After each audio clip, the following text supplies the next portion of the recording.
ትንቢተ ኢሳይያስ ምዕራፍ 1 በይሁዳ ነገሥታት በዖዝያንና በኢዮአታም በአካዝና በሕዝቅያስ ዘመን ስለ ይሁዳና ስለ ኢየሩሳሌም ያየው የአሞጽ ልጅ የኢሳይያስ ራእይ። እግዚአብሔር ተናግሮአልና ሰማያት ስሙ፣ ምድርም አድምጪ። ልጆችን ወለድሁ አሳደግሁም፣ እነርሱም አመጹብኝ። በሬ የገዢውን አህያም የጌታውን ጋጥ አወቀ። እስራኤል ግን አላወቀም፣ ሕዝቤም አላስተዋለም። ኃጢአተኛ ወገንና በደል የተሞላበት ሕዝብ፣ የክፉዎች ዘር፣ ርኵሰትን የምታደርጉ ልጆች ሆይ ወዮላችሁ! እግዚአብሔርን ትተዋል፣ የእስራኤልንም ቅዱስ አቃልለዋል።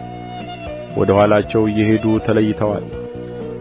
ደግሞስ ዓመፃ እየጨመራችሁ ለምን ገና ትቀሰፋላችሁ? ራስ ሁሉ ለሕመም ልብም ሁሉ ለድካም ሆኗል። ከእግር ጫማ አንስቶ እስከ ራስ ድረስ ጤና የለውም። ቁስልና እበጥ የሚመግልም ነው። አልፈረጠም፣ አልተጠገነም፣ በዘይትም አልለዘበም። ምድራችሁ ባድማ ናት፣ ከተሞቻችሁ በእሳት ተቃጠሉ። እርሻችሁንም በፊታችሁ ሌሎች ይበሉታል። ባዕድ እንዳፈረሳት ምድር ባድማ ሆነች። የጽዮንም ሴት ልጅ በወይን ቦታ እንዳለ ዳስ፣ በዱባ አትክልትም ውስጥ እንዳለ ጎጆ፣ እንደ ተከበበችም ከተማ ሆና ቀረች። የሠራዊት ጌታ እግዚአብሔር ዘርን ባያስቀርልን ኖሮ እንደ ሰዶም በሆንን እንደ ገሞራም በመሰልን ነበር። እናንተ የሰዶም አለቆች ሆይ የእግዚአብሔርን ቃል ስሙ።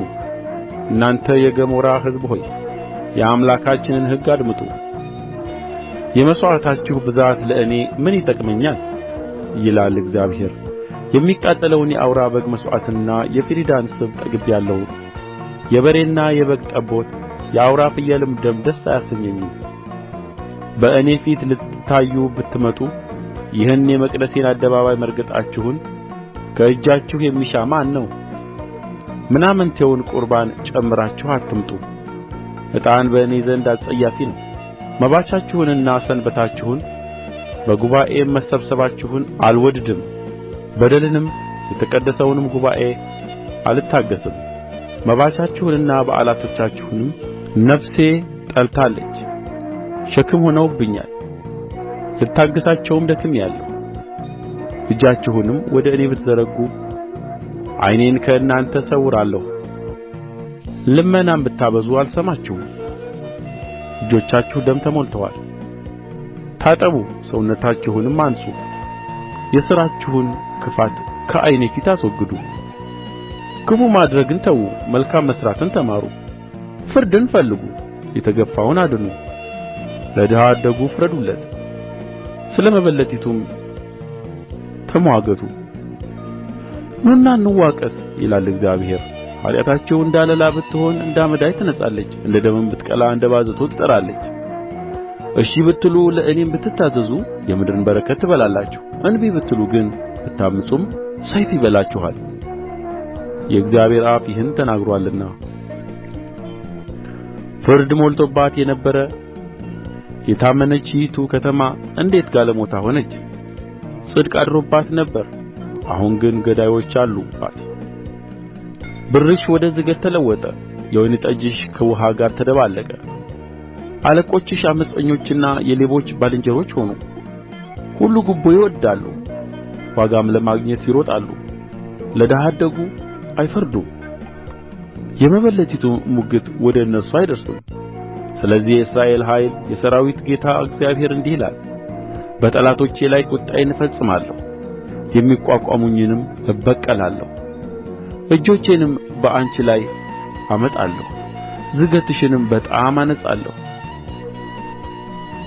ቈርቈሮሽንም ሁሉ አወጣለሁ፣ ፈራጆችሽንም እንደ ቀድሞ አማካሪዎችሽንም እንደ መጀመሪያው ጊዜ መልሼ አስነሣለሁ።